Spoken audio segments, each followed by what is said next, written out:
Can you hear me? Okay, great. I'm usually faced the other way, so it's a new format. Good evening, everyone. Thank you, first of all, so much for coming to this town hall meeting. Our goal was to have a more informal setting than an official council meeting, so you would have an opportunity if you want to ask questions, as well as provide your public comment. The purpose of tonight's meeting is to talk about sidewalk vending and to discuss a council meeting that's coming up next Tuesday evening. And just in terms of introductions, my name's Kimberly Cole. I'm the Community Development Director for the City of Monterey.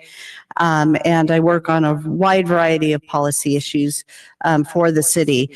Joining me this evening, I have Levi Hill. He manages the planning office. And when you came in to get your permit, most often you might recognize Levi, or definitely the staff members that he works with on a daily basis. And so I was hoping we just could get to know each other a little bit here at the beginning of the meeting. I know most of you are sidewalk vendors, and I'm just curious as we get started here, if you're willing to raise your hand, so we can try to get a gauge how long people have been vending in the city. And so maybe those of you that have vended for a year or less. Okay, great. Some new people. How about greater than a year up to 3 years? Okay, so almost evenly split between, and then how about greater than 3 years in total? Great. So a lot of experience. We have some new people to this vending in the city, as well as some people that have probably been vending in our community for a while. The meeting purpose. Our purpose this evening is one, first of all, to inform, to provide background and history, and to discuss concept ideas. It's also to obtain public input and to hopefully better prepare you for the city council meeting next Tuesday evening. So just in terms of background, I've worked at the city for a long time, and for a long time, sidewalk vending was prohibited in our community. And the impetus to change that was a new state law that became effective in 2018 that required cities to allow sidewalk vending pursuant to establishing regulations and to recognize this as an economic driver in our community. So prior to 2018, if you would have come to the planning office counter or had been set up operation on a street in Monterey, the answer would, could you please pack up? That's not an allowed use in our community. So I just wanted to refresh everyone's memory about SB 946. That was the state law. The purpose of the state law, if you read sort of the whereas clauses and why did the state legislature introduce this ordinance or this state law? And basically, they were interested in looking at economic opportunities to span a wide variety of people and groups. But they also recognized that cities could step forward and help with that by establishing regulations to create a safe environment, to make sure that it was done in a way that worked for the community as well. So we did that in 2018-19.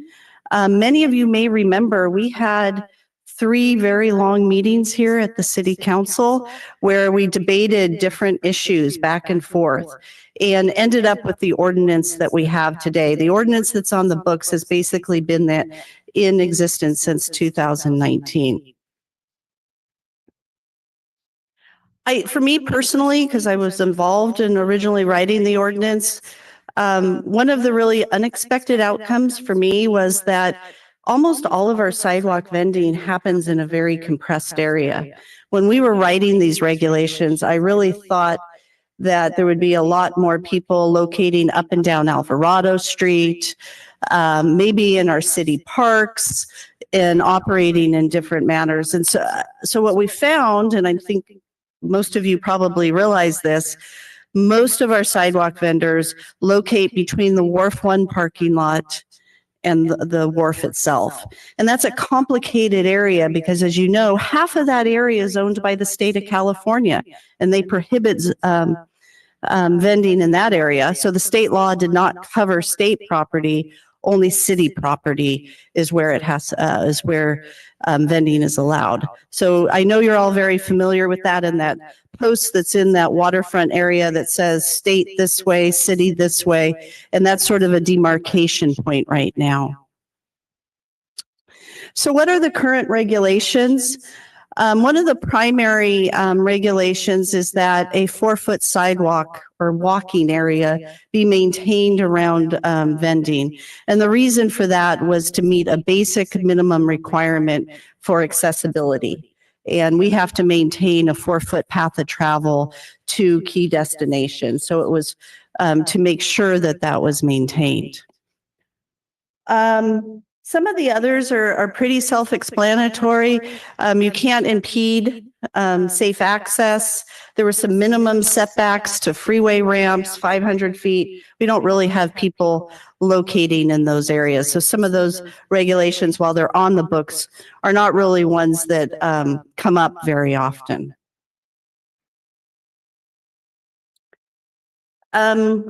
Rory Lakin, our code compliance coordinator for the city, he periodically does sidewalk vending permit checks. Last weekend, I think you're aware, Rory went out in the field. The status on last Saturday was 19 vendors. Almost all of them had their permits. Only one person didn't have a permit and was asked to leave the premise. So, and we're seeing a high compliance level with people obtaining their permits and maintaining their permits as they're required to do. If you can just wait for a second here, and then absolutely. So why are we exploring changes to the ordinance, and what are we thinking about trying to address with the community and the city council next Tuesday? And with that, I'll turn it over to Levi Hill, who is our planning manager, and we'll go through some of the thoughts and concerns we're having. Great. Thank you, Kim. So yes, Kim mentioned, kind of surprisingly, we have a concentration of where a lot of the vendors like to set up. So it happens to be a very popular spot, not only for vendors, but for visitors to the city and locals as well. So naturally, that creates some potential conflict points when you have crowds of people. And as Kim kind of showed you, pretty limited regulation as it exists today in terms of space and distancing. So as this slide shows, one of the primary goals of trying to explore options as far as applying distance criteria, size criteria to where vendors can locate and how much area they can occupy is primarily driven by public safety. So as this slide shows, it's even currently under current regulations, you're not supposed to locate, vendors are not supposed to locate along the rec trail. And I'll be the first to admit, along the rec trail is a pretty subjective way of saying you're not supposed to, where you're supposed to locate, and that doesn't have much specificity. So naturally, we get instances like this where it's possibly on the rec trail, you're possibly could argue you're not along the rec trail. So these are some of the clarifying points we're looking to add into the ordinance to specify exactly what distance from the rec trail would be appropriate, what distance from other vendors may be appropriate, and that's in terms of the goal, reaching a more safe environment for our pedestrians, cyclists, and visitors and vendors alike. So so this image kind of shows, again, as Kim mentioned, you're supposed to maintain that 48-inch clear walkway path. And we sometimes, again, that's kind of a little bit subjective as far as is that where that 48 inches is supposed to be. Is it on this side of a table? Is it measured from a wall? Is it measured from a rail? And so again, a little bit of lack of clarity in where that distance is supposed to come from. And so this image just kind of, again, shows some instances where we've seen where, you know, probably not, the vendors have not allowed for that adequate 48 inch of pathway. And again, limits that safe pedestrian access to those key destinations that Kim mentioned earlier. And of course, as noted on this slide, we also want to maintain visitors and locals and residents' ability to view and access the coast both visually and physically. So this slide kind of shows a map, and on there you'll see the green swath there, and this is kind of a general locational map. So that green swath that goes through there is kind of highlighting the location generally of the recreation trail. And as you see, it kind of cuts straight through that area that Kim mentioned that's split between the state and the city, and then also that area where a lot of the vending takes place. So the orange swath that you see is kind of along the coastal edge there, where we have a walkway or causeway from the parking lot to Custom House Plaza and the head of Wharf 1. So as you see, when you look at that, it creates a pretty narrow area where you're not on the rec trail and you're not in that pathway. And so that's kind of the area we're trying to look at identifying would be appropriate for vendors to locate, but could still maintain the adequate access to the recreation trail and then also pedestrian pathways along the coastal edge.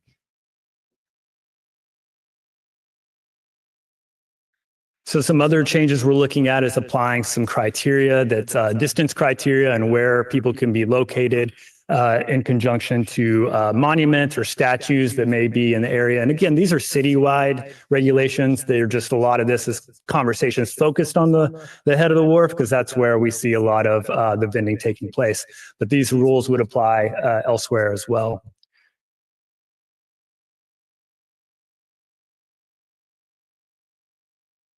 So I mentioned earlier, another change we're looking at possibly exploring is actual size limitations to individual vendor space. As you see in this image, it's not uncommon for us to see vendors because, again, the regulations don't really specify what the maximum area that a vendor can utilize is.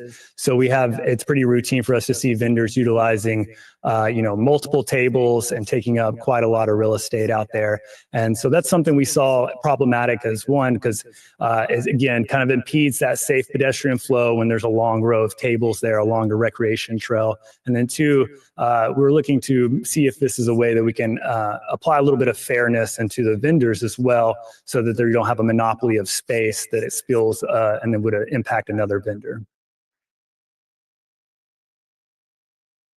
And that concludes kind of what we were going to give an overview. Obviously, as Kim mentioned, a big part of tonight is for us to hear from you all and hear what your thoughts are on both the, if you think the existing condition, the existing regulations, how well you think those are working, and any input you have on kind of the topics we brought up tonight, being distance criteria, setbacks from the rec trail or the walls, or statues, or distance from other vendors, and size limitations. So with that, I think we'll open it up for public comment. And so can I get a show of hands of who plans on speaking tonight? And that'll help us kind of.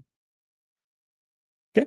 So I think we're going to go with the standard 3 minutes that we typically do for public speaking and public meetings. So we'll turn it over. So what we're hoping is, so this meeting is being tape recorded as well as broadcast, I believe, live as well. So like all of our public meetings. And so this is an opportunity for you to come to the lectern and you can voice your opinions, your thoughts, and share those with us. And there will be a timer on the podium. That's at all our council meetings. Green means you can speak. Yellow means your time's about ready to run out. Red means your time's over. And so we're going to go ahead and open for a full 3 minutes for everyone to voice their opinion. If you have questions, we'll write those down and we'll try to answer those at the end of the meeting if possible. So with that, don't be shy. If somebody wants to come up here first. Oh, okay, please. And please consider introducing yourself if you're comfortable, but not required. I'm introducing myself. What? I was going to say the mic adjusts. Yes, okay. Good evening. I'm Wendy Brickman. I'm the Executive Director of the Fishermen's Wharf Association, and I would like to read this short letter into the record. The purpose of this letter is to let you know that the Fishermen's Wharf Association encourages the City of Monterey to consider changing the city's current regulations regarding sidewalk vending. The city's current regulations do not adequately define a safe path of travel on the causeway. A safe path of travel is a public safety necessity to protect the thousands, if not millions, of pedestrians, cyclists, people with disabilities, and first responders who travel the causeway every day. By adopting a safe path of travel, the city will help ensure that the causeway continues to be an area enjoyed by tourists, locals, and sidewalk vendors. I'm here to listen to everything you're going to say as well. Thank you. Thank you very much. Please, next person.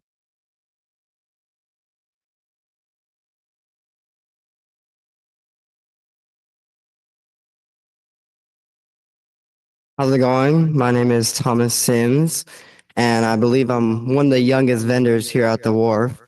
And I would just like to start off by saying my grandpa Tommy Bruno took me to the wharf years growing up there, and I got to know a lot of the owners.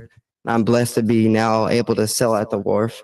Stating that, I think a lot of the regulations and stuff you guys spoke about is easy fixes, but I think it's something to like along the lines of making new laws, but not having police out there to enforce the laws and then maybe getting upset when the laws get broken. I think if we had more, people coming and checking on permits or regulations more often, that could be an easy problem to solve.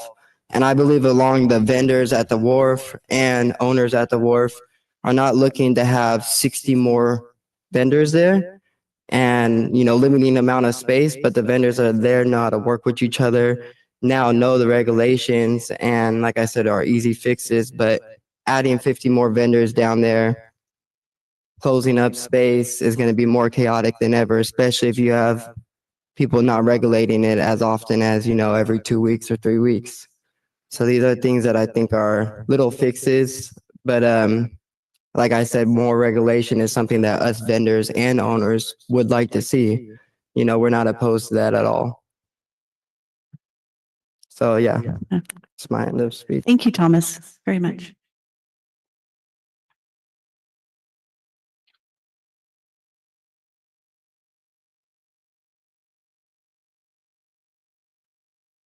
Hello, I'm Bob Follis, a businessman here in Monterey, developing a property on Canada Row, operating the parking lot there, and also trying to start up a restaurant serving the community with Get Fired Up restaurants, Neapolitan pizzas. And I've operated my own business since I'm 15. I've really struggled hard in a lot of those things, did a lot of bootstrap startups, and I understand the difficulty in doing much of that. But the one thing I learned really in terms of really starting a business is that you really got to follow the regulations and rules for the good of the community. In the end, it's overall the benefit for the community if we have regulations, controls, ways of generating revenues and taxes to cover the expenses that we might create as a business person, the liabilities and problems we might have. And that's why we need to do things the proper way. When I look at this, and as a businessman, I've got to spend 365 days a year on insurance, on rent, on a business license, and all these, come rain, come shine, whether or not there's tourists or not. I'm contributing to the community in both donations and serving the community in so many different ways in which our businesses support the community.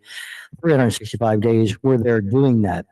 And really, it presents to the tourists, to the local community, a caring community, a community of really people that come together to serve everyone for the better. I question sometimes, I'm an entrepreneur since age 15. I love the small guy that starts up with nothing, but sometimes starting up with nothing can be a problem, because what if there's a lawsuit? You don't have the $1 million, in my case, $5 million insurance I have. Don't come after me because you know the dollars.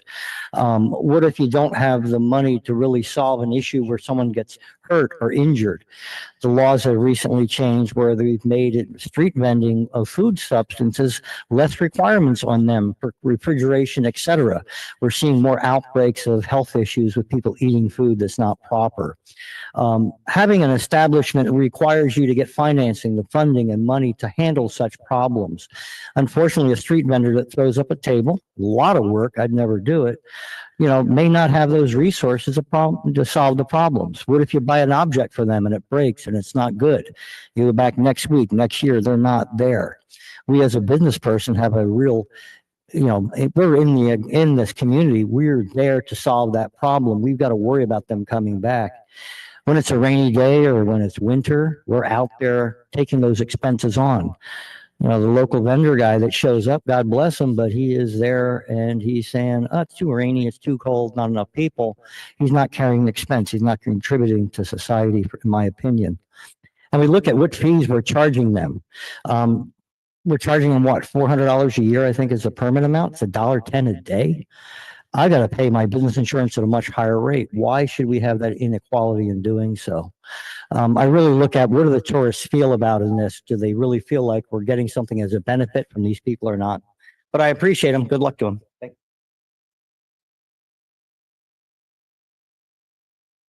like to invite the next person. Don't be shy. I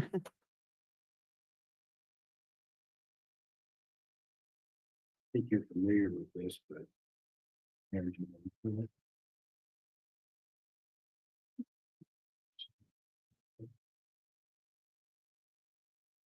My name's Kirk Brock. I've been a vendor for 35 years doing gem and mineral shows, arts and craft shows, music festivals, etc. Also a promoter, ran the Big Sur Jade Festival for 17 years and currently run the Salinas Valley Rock and Gem Show. The point I'd like to bring up is rule number 10, which states, any equipment or objects used for sidewalk vending purposes may not be left unattended overnight from 10 p.m. till 8 a.m. in public spaces or in any portion of the public right-of-way. And if so, left will be considered discarded and may be immediately seized or disposed of by the city. Well, what's been going on there for a long time is a lot of local people live here in Monterey or Seaside, whatever. They come down there 10, 11, 12 at night. They set up their tables, grab their spot, and then they go home and get in their nice warm bed.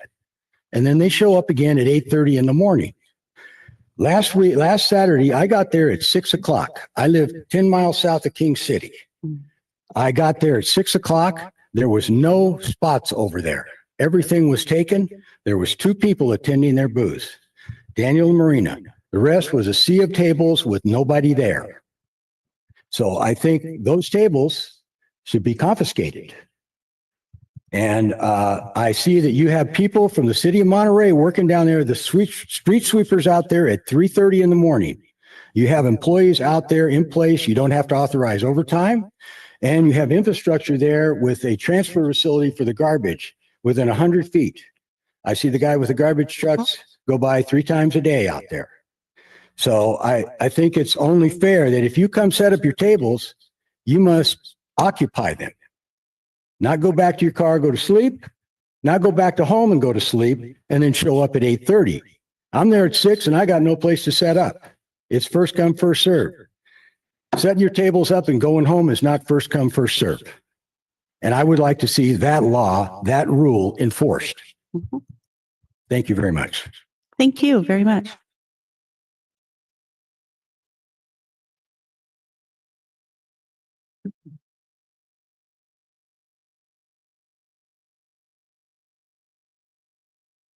My name is Marina, and I've been vending since I think 2018. And I really appreciate the city for allowing us to do. It's not to get rich, but it helps us to pay that extra bill that otherwise, because the economy is so expensive, we wouldn't be able to afford. But I also have a question as far as vending. There's quite a few people that come like 3 hours. One even came from Ventura, which is 5 hours. And Monterey is just like a small city. Why is it that Monterey City have to take in people that are coming like from 3-4 hours away to set up on Fisherman's Wharf? I feel like that each city should be responsible of having an area of, wherever they can set up so that people can vend. And that was because, they're not all going to fit on Fisherman's Wharf. It's impossible. And then I'm also agreeing with the rules, but rules have to be enforced. If they're not enforced, then why have rules? Thank you.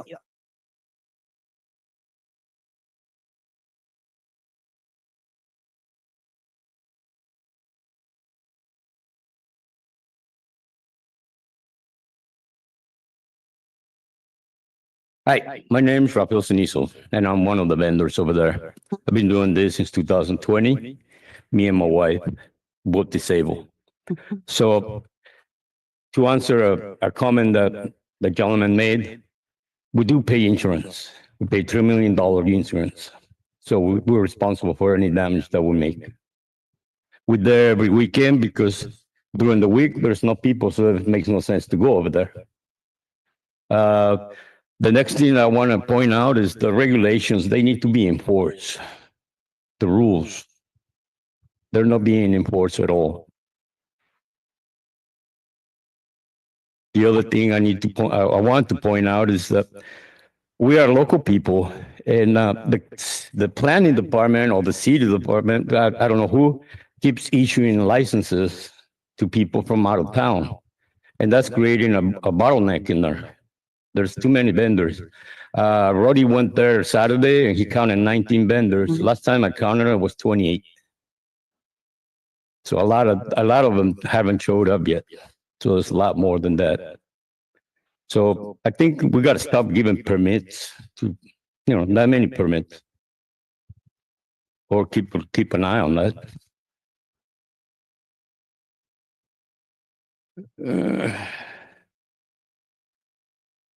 As a vendor, I'm willing to go down to 4 tables. Just make a U and make space for everybody.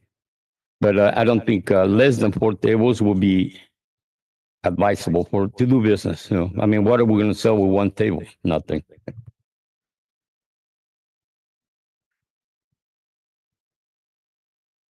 Yeah, that'll be it. Appreciate your And comments. I know people love us because I got customers that they always come back and buy You have from us. returning customers. Oh yeah, they do. Great. They do love every vendor that's there. But we do our own stuff, we handcraft it. So, I know many of you are artists in your own right. So yeah. All right. thank you very much.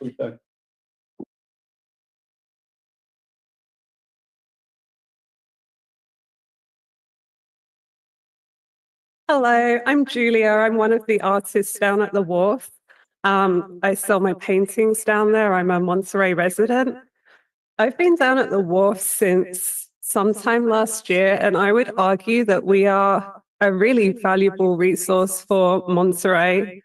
I can't count the number of times a day I get asked, where are the otters? Where can I find the sea lions? And we're like constantly directing people to our wildlife, our restaurants, giving people recommendations, and I think they really appreciate that. The problem that I'm having is, and I think a lot of people are finding this, I'll get to the wharf at 5:30, 6 o'clock in the morning, and like someone else said, there's already 1 million tables out. People are leaving them up overnight. The rules say no tables between 10 and 8 a.m., I believe. And it's not enforced. And that is just really aggravating, like getting there and then not being able to get a spot because the spots are gone or the most visible spots have already been taken. And I think also the table limits, I think there should be a limit. The old rule of 1 table per person, I don't honestly think that's realistic because I think to have visibility, you do need more than 1 table. But I think like 4 or 5 tables per permit, to me, that would seem fair. Yeah, I wish someone would come out and enforce it and make sure that the rules were followed. And I know that permits are checked, but I feel like that's all I've seen. And I wish there was a little more enforcement. Thank you. It sounds like there's a sort of a common theme here about early morning enforcement and overnight enforcement. That I'm hearing.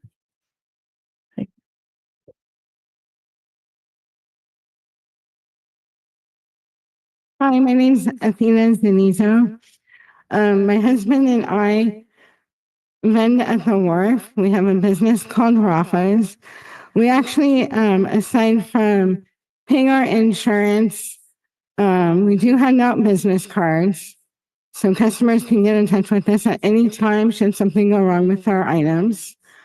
And And of course, back to also the ordinance. I mean, it's plainly written out. I think some of the wording can be adjusted, like when it says, don't leave tables overnight between 10 p.m. and 8 a.m. Well, what is overnight? So can I come drop my tables at 12 a.m.? That's a lot of what we're seeing. People leave, but then they come back, they drop their tables, then they go back home, maybe sleep in their car. And that leaves everyone without a place to go when we come in the morning. And when we come, we're there, we're ready to set up shop and start selling. We've had a sale as early as 7 a.m. in the morning. And with the table, and I have noticed for some reason, Monterey is taking on a lot of responsibility for other cities, other counties. We're biting off more than we can chew. I've been watching a lot of the city council meetings. Clearly, we're having some financial issues. So at what point can we focus on our community? Where does it stop? And I do want to thank the city of Monterey, though, for, even though it's a law, but for taking this time to hear us out. Welcome.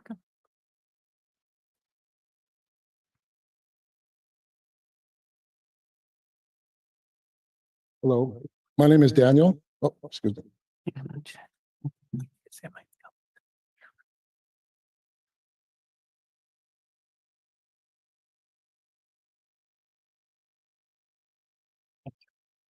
Sorry, please. Thank you. Hello again. My name is Daniel Andres. My father was first a part of this community in 1967. In 68, he had 3 addresses. One here, one in Southern California, and one in Thailand for doing dual military services. And so the history of this city and my family go a long ways. And my grandfather had a grocery store, and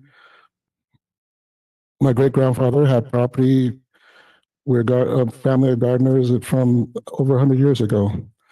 My grandfather had a grocery store, and unfortunately, it was so successful that it was taken over by city ordinances. And getting real quick on the subject of the contract we signed. We all signed an agreement with that contract, and I suggest people study it and read it. And if we're going to quote it correctly, because the space we're talking about on the wharf, I like to call it Harbor View, by the way, on the wharf, on the paperwork, it doesn't say, what it says there is it says between the hours of what they mentioned in areas by schools and one other area, I believe it would be, let me think if I can remember what it is. Schools and there's one other line item, but it has nothing to do with the area we're at because there's no time limit because we're not in that zone of loudness. Schools and residential. There's no residential, there's no schools in that area. So in the time limit, what it does say there at that site is no overnight parking, sleeping, and we do have to maintain, and once again, sorry, at this site, the very first time I set up my booth, and actually my first customer is in this room, and it's been several years, more than several years.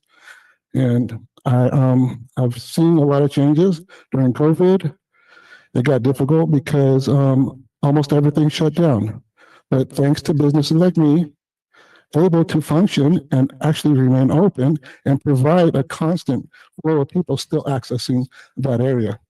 So it was very difficult, but thanks be to God, I've allowed myself to grow and feel comfortable in this community. And I know that with maybe the city maybe contacting or putting out emails to remind people about maybe once a month, remind people about the rules, remind people about there's violations and can we make sure we don't continue to make them. And as far as like even our director of citations, if he would just maybe study the contract and understand, because in him questioning me or me questioning him, I don't think he's even read the contract, but that's my opinion. And I would really like to maybe work with the city with measurements and guidelines. Okay, thank you.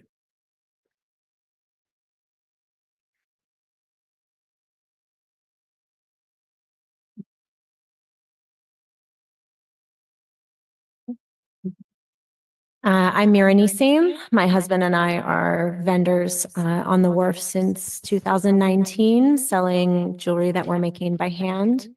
I want to thank the city of Monterey for making space for us and coming out and listening to us. My main concern, there were some people from the city that came out yesterday, 'cause I am there during the week, doing measurements and such, and they said that there was going to be a lot of setbacks. I'm concerned about the space. As we've already mentioned, there's more and more vendors all the time. I'm wondering if it's like that now, what it's going to be like in the summer, where there's probably 15 more people coming from out of town. I would love to see it stay within the community, closer community.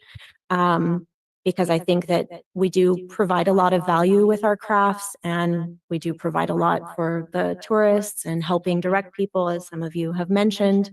And we also, I think being there, it's exciting for the tourists. But one thing that I'm concerned about, again, with the overnight tables, that is becoming a problem. However, we do function as one big family, and there are some people that come after church on Sunday, and we move around and make space. I come out there at 6:30. Sometimes I don't see a spot, but other vendors are willing to move. So I think if we can all work as a team, that's what really needs to keep happening. And we do protect each other and we do help each other out because we're all doing the same business to feed our families. But I would like to see the city take a more active role in checking things. And then there's one thing that I am concerned about that we've discovered recently is there's quite a lot of registered sex offenders that are coming out probably without a permit, and it's making a lot of us very uncomfortable. Last Sunday, there was 3 that were out that we could see on the Megan's list, and a few of us called the police.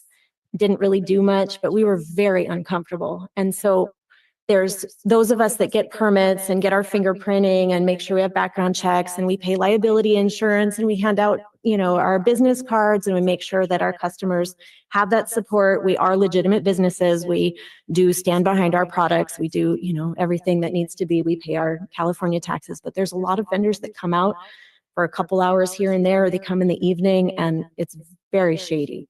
And it's making a lot of us very uncomfortable, especially when we come out at 5 a.m, 6 a.m, or we stay late. We want to know that there's some kind of, someone coming around to check. Okay, thank you. Thank you for sharing.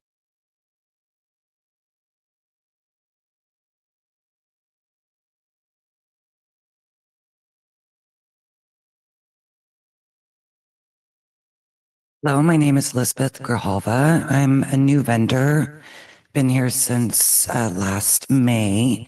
I just kind of want to reiterate on that as far as the sex vendors that are down there, or just the lack of response from the city. It's a little one-sided, I think, like as far as people coming out to check our permits, and but yet when it comes to the safety of the vendors or the citizens, it wasn't the same response. I was one of the people that had called the police because your fire department was having an event for the children down there, and we saw this guy that did not have a permit, was on the register. We went to your fireman, brought it up to his attention, not very responsive, called the police. They're like, oh, well, they have a right to be there. I'm like, well, you guys are having this function with these children. We're required to have these live scans to make sure every year, mind you, the vendors, and my understanding is just massage parlors are the only businesses here that are required to have a live scan every year to do business. And then you have the code enforcers coming down to make sure that we're following the regulations. But when we call for our support, we're not receiving the same service. The code enforcement is not open during those hours, during the weekend or after the hours. So when we call the police and say, hey, this guy's down here, clearly he doesn't have a permit. He shouldn't be down here vending. The children, the women are in danger down here. Please come respond. Well, you know, he has a right to be here, didn't push the guy along at all.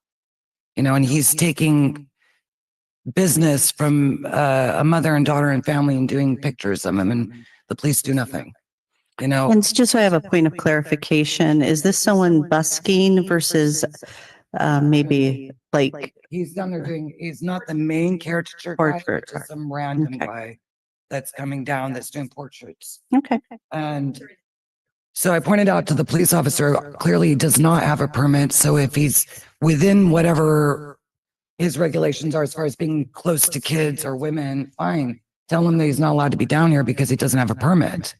Because he's a registered sex offender. He did not push him along. Okay. I also wanted to take issue with the photos that you guys have because that was actually me in front of the monument. I was just starting. I didn't know.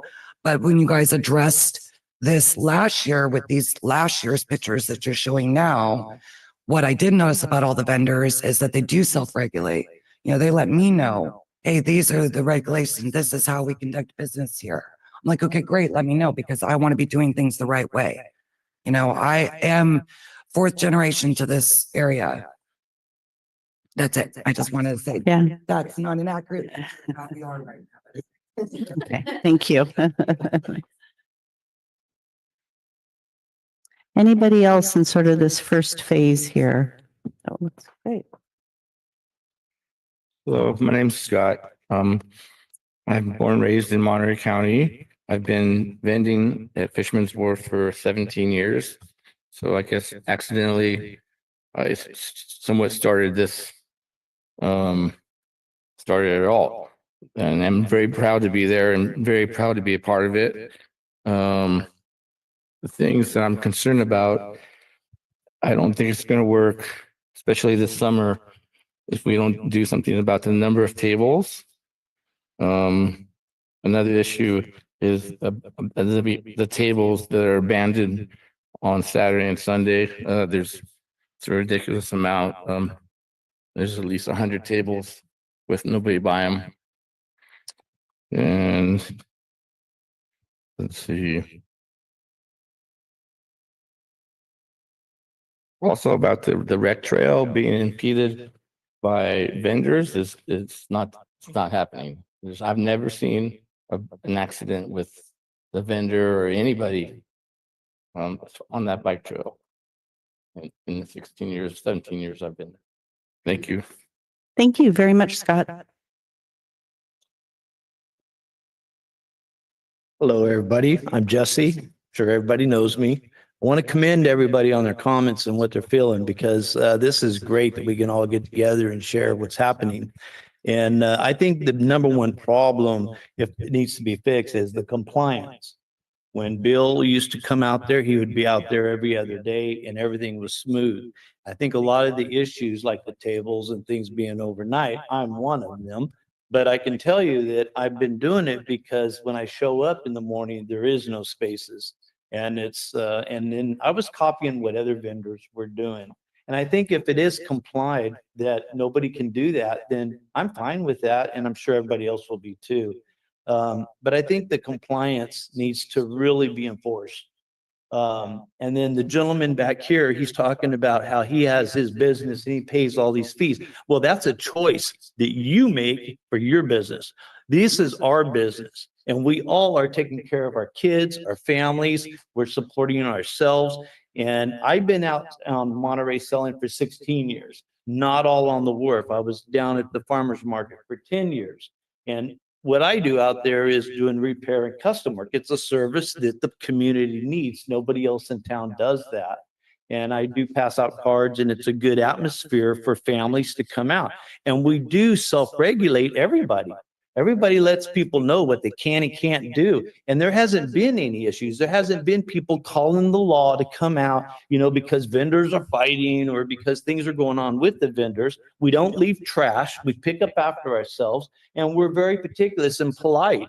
We love our customers and people come out there and they all asking information from us. You know, where do you park? Do handicapped people have to pay? The city's not there. The signs that are put up there are really cheesy, because they don't specifically tell people that they have to pay if they're handicapped. that needs to be fixed. But overall, I think I commend the city. This is an opportunity that's been given to vendors like myself, an opportunity to take care of myself and take care of my family and pay my bills. And that's what we all strive for. And that can never be taken away. We need this. And it's good that people can come to a place and see so many artisans, people making and creating their stuff. I've made over 25,000 pieces of jewelry, all from scratch. And there's nobody out there that does that. So, you know what? I'm excited to be able to offer my services for everybody that wants them. And I hope the city really considers about making the place better. Another thing they should do is put restrooms on the wharf. You know, everybody asks, where's the restrooms? Oh, they're about 2 miles that way or 2 miles that way, you know? And they're like, oh my God, you know? So that should be considered. And I think with the city, if they work together, we get more compliance. I think it's going to be a lot better. Thank you very much, Jesse. Anybody else? I think we're going to hold just right there because we have a couple more things that we would like to accomplish this evening. I just want to go over some of the themes that I heard, and then I'm going to turn it over to Levi to maybe discuss some more details.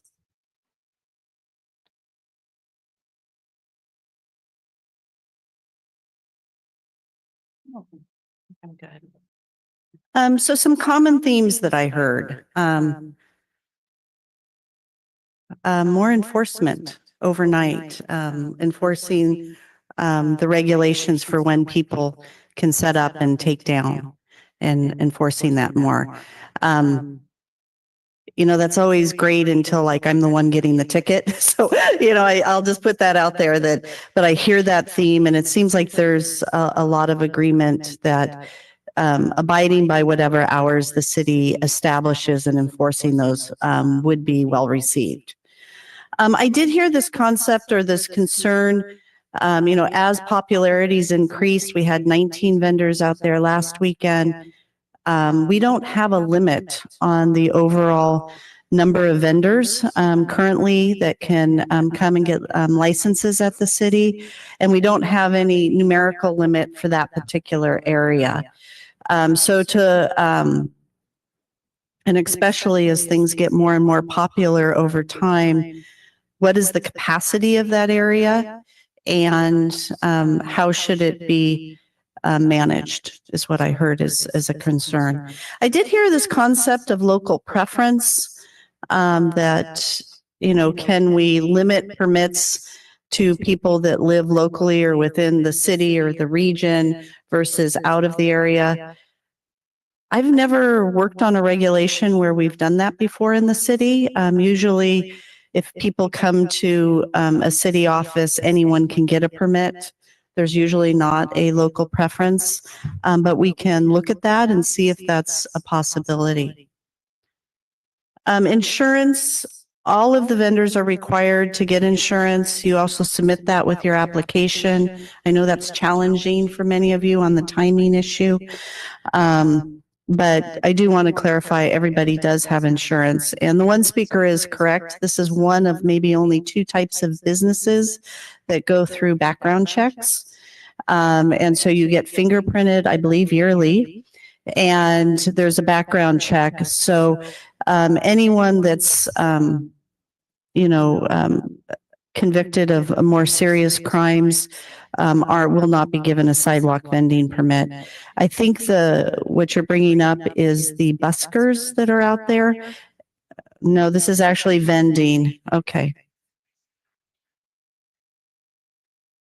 Yeah, so that's a difference, and that's a good opportunity to talk about that. That's in our city. Okay, so if they sell stuff, it becomes a little bit different. But for people that sing, for example, and put a hat out and do different things, like they may draw a picture and put a hat out, that's covered under different laws than sidewalk vending is. And I didn't understand that for a long time, but it's been explained to me that those are, you know, sidewalk vending is where you have a product, it's so much money, and you're exchanging back and forth. People have the right to busk on city sidewalks. There's been court cases. So there is a difference there. And so buskers do not go through a permit process, and they don't go through the background check that all of you go through. So there is a difference there. Those were some common themes that I heard. From there, I'm going to turn it over to Levi, who's going to try to give a little bit more specificity and see if we can delve just a little bit deeper into this issue. But I thank you for your openness in talking.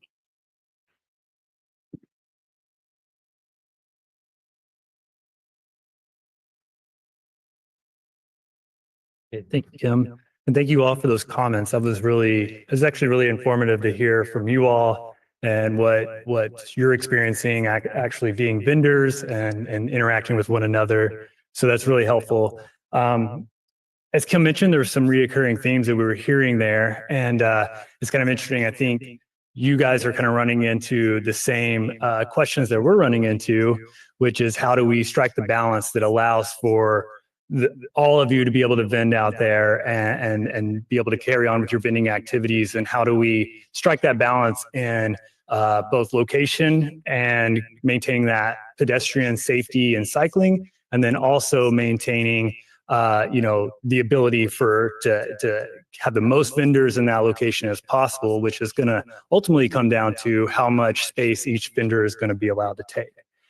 So as Kim mentioned, we can kind of get into some more specific conversation after hearing that input of what we were thinking about. And so I brought this slide back up to, again, kind of illustrate our primary areas that we're identifying as conflict points or potential conflict points that we're trying to maintain safe passageway through.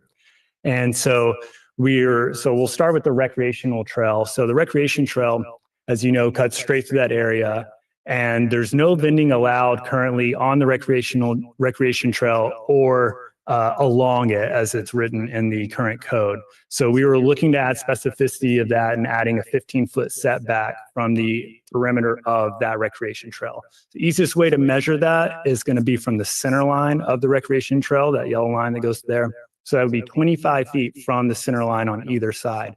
Obviously, if you look here, most of that on the state side will put you into the state property. So we're primarily looking at that 25 feet from center line going towards the water. So that's one of just a ballpark or a conceptual setback that we're looking at for that area. Additionally, we were looking at where you see the orange there kind of along the causeway. And I just want to point out that the colors shown on the map are not to scale. So the recreation trail does not take up that much space. If anything, that probably is representing close to what the area with the setback and the recreation trail would be covering. But so going back to the orange area, again, that covers more than just the causeway. But what we're looking at is probably we were conceptually looking at 12 feet from the railing or that seawall along that causeway, which would pretty much take up the majority, as you see along the marina there, and would probably not allow for vending along that stretch, and then would open back up where you see it kind of opening into that area where we see vending at the edge of the parking lot normally. And so I'll go back to the other slide. I think to illustrate this. So this would kind of touch on this instance. So basically that would not be allowed, as there's not 12 feet in between that. So that would be kind of what we're looking to avoid, is maintaining that clearer pathway. As you see, just given the amount of space there, there's in a lot of these locations, there's just not enough space to reasonably set up a vending table and maintain that 48 inches that we were originally looking for. And and that is a high traffic sidewalk along that coastal edge that we're looking to maintain. Yes, sir. I understand. And as you see, yes, understand. Yeah. From the center line of the bike, like 25 feet off of that. We have. I have. Some of the bike lane, like how it comes right with where you can't cross the state line where the road sign is, we go in there not a non-vendor. Understand, and that's why we're having this conversation. And I go back to my earlier point. Any increased, limitation is gonna result in either less vendors or smaller area allocated to vendors. Yes, ma'am. What about these electric bikes that running through there 25 miles an hour? Yeah. Everyone's running everyone over. Yes, so also a concern that's been brought to our attention as well. And that would be a separate topic, but agreed that is equally a safety concern that we've identified and have also been alerted. That would be more pertinent to bring up maybe at a council meeting during general public comment, since it's kind of a separate topic. But we have also heard that, and I agree, I've been out there and seen that myself, and that is of concern as well. Yes, ma'am.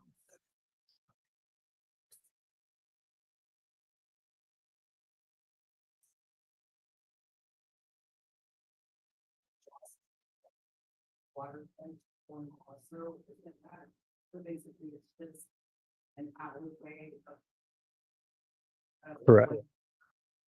There would be a area there in between those two kind of prohibited areas that vendors would be able to still set up in them.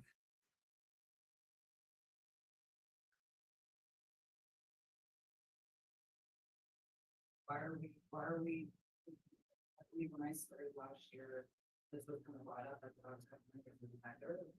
And then, they're very safe, you can't provide the science, so I did it, and then do that.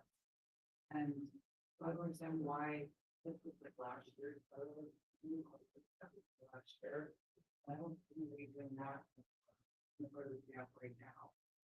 So I, the question is, why are we using that when I think what I was saying, when I was talking to all the vendors are really on top of the page. Let's make sure we're following the rules for business. I think this isn't really representing what's going on at all. So if we're really going to talk about setbacks, whether there's hazards or not hazards, let's get an accurate picture of what is actually happening. Not have records.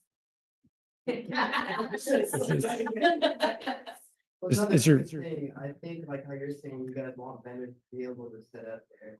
You guys want more vendors to be able to come out there and then, but then you guys are saying you're gonna go 25 feet this way, 25 feet this way. There's only gonna be a line of vendors being able to set up. Like that's gonna, Go down there and you guys are not gonna limit the amount of permits.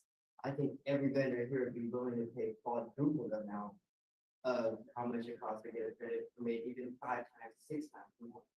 We're all willing to pay that fee, but going 25 feet this way, 25 feet this way, and having a straight line of vendors, and then no people regulating. Like I said, it's like having laws enforced, but then not having police officers out there. Sure, and we've heard there's issues with enforcement, and obviously that's something we want to look into under the current regulations and as well as under new regulations. Again, I just want to stress, we're trying to find the balance of not just appeasing the vendors, but also we have a pedestrian and cycling concern and a public safety concern that we're also trying to balance. Again, I go back to the setbacks are not punitive. They're there to apply additional pedestrian and cycling safety for the public. And just to clarify on the setbacks, we're looking at, it was said 25 and 25 feet. We're looking at 12 feet from this railing and the stone wall. It brings it down to the middle. You're absolutely right. So it would create a free pedestrian way right around the bay, and then the bike trail would be free, and the vendors would be moved more to the middle.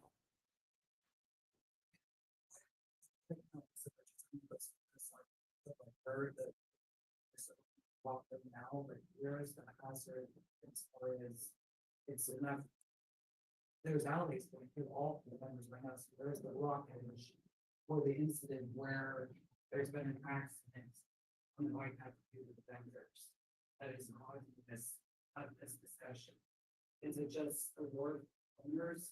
So if you'll take a look at this photo, as you see, that's a long line of tables that is along the recreation trail. So that prohibits pedestrian access across the recreation trail that's trafficked by pedestrians and cyclists, some at high speeds.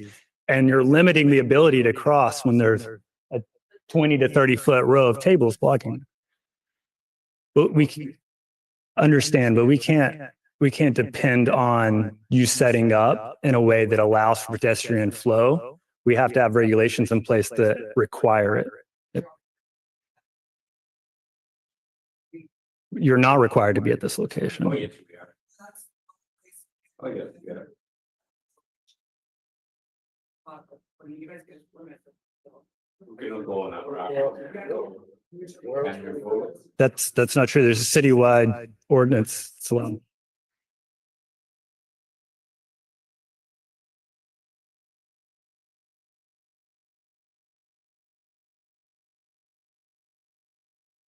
I think the reason that was like primary management, because we don't really need anywhere in Burlington. And in fact, my husband and I being full-time residents, in 2021, I believe Lauren was already mentioned. We mentioned something about the amount of vendors that were already coming in, because at that point in 2021, that area should have been shut off.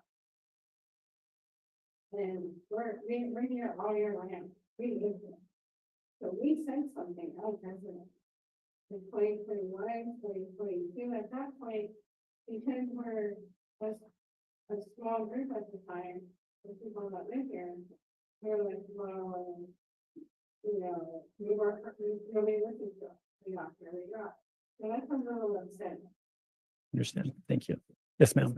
But also the safety reason, I think all of us vendors, especially, they allow like 36 feet in between the tables for the ADA wheelchair line, so that, yeah.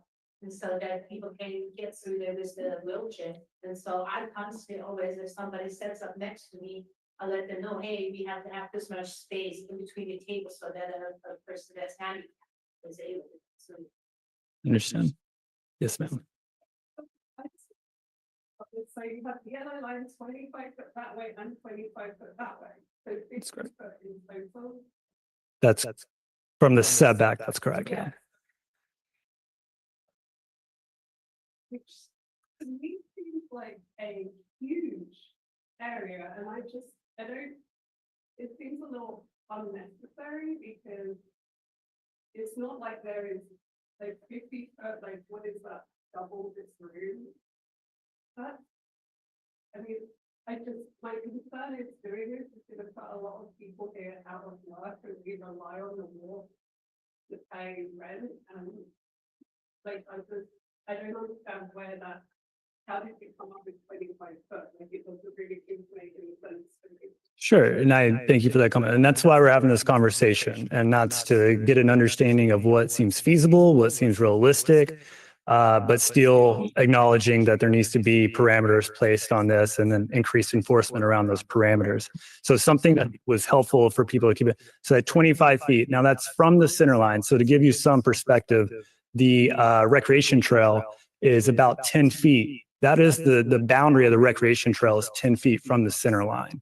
So to give you an idea, that's taking up that 25 feet, 10 feet of that on each side will be the actual recreation trail that you're already prohibited from being on. So really you're talking about an additional 15 feet beyond what you're already not allowed. So that's just wanted to make that clarification. Sorry, he's been had his hand up. Yes, sir. Yes, going back to safety, you said it could be well. I really would like to see the city from the entrance of the plaza area all the way into building up Old Fisherman's Wharf. There's not a single, it's uncommon to not see, when they have for cars in that bicycle, it's a standard bicycle lane, but there needs to be some type of maybe 8 miles an hour. It has to be, someone has to go in there and document the right speed. But you're talking about an area and safety issues when the city has not taken any steps to post the speed limit and to post people about safety. Watch out, high volume area. Look out for the foot traffic, because the areas we're talking about, technically on the map that's provided, especially more than just this generalized map. There's a map that shows a pathway of the walkway and the bicycle lane intersection. And it really, I mean, I know what the lines are, but it really needs to show how in that area with so many amounts of people, there's thousands of people a day, but there's no limitations on bicycles. And the bicycle teams that drive by there and the entire teams, I'm there at 5 o'clock in the morning, and I'm not abandoning my table. But at that time, there's bicycle teams that go by there, training for it. And they ride by there, 35.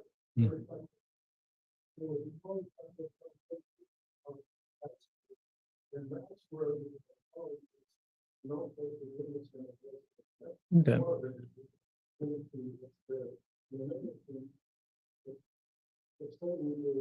The area of the state park, we have a very defined line towards the direction of the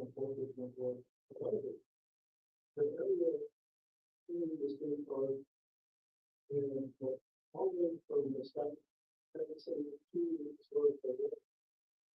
There's about 4 people. You can ask the city, it is specifically more.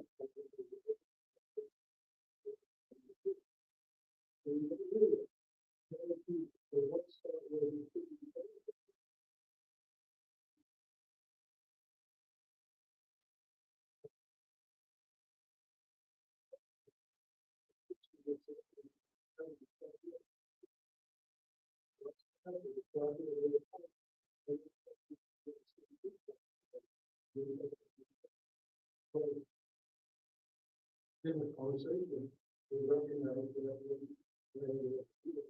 on the contract, and we'll see how anybody follows the contract agreement, and always are different. Maintaining that.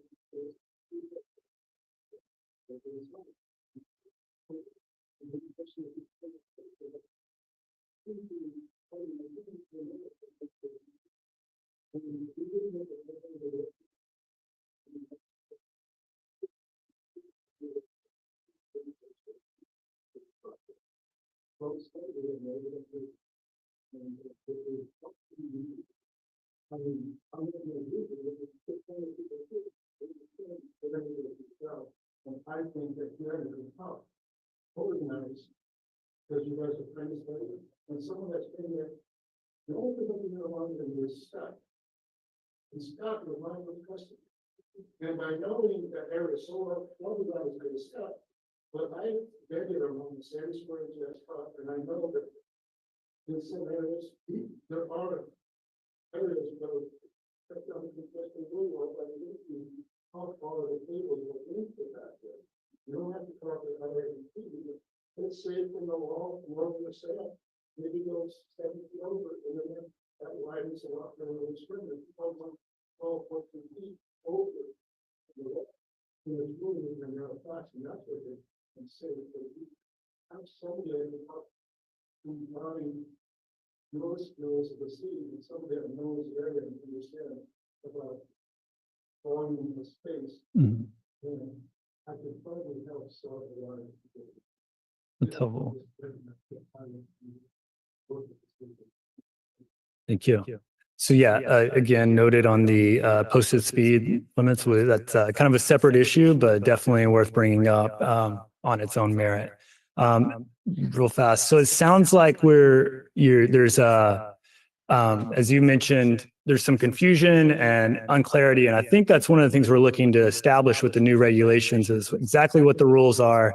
And so you mentioned it's kind of unclear where to vendors, where they could be, where they can set it. Is it, and this is kind of for everyone, is there an appetite to have like physically demarked spots where vendors are allowed to be, a set number of locations, or this, because how do you recommend we address the issue of people physically not knowing where they're supposed to be, and then also not having enough space for all the vendors? Yes, sir.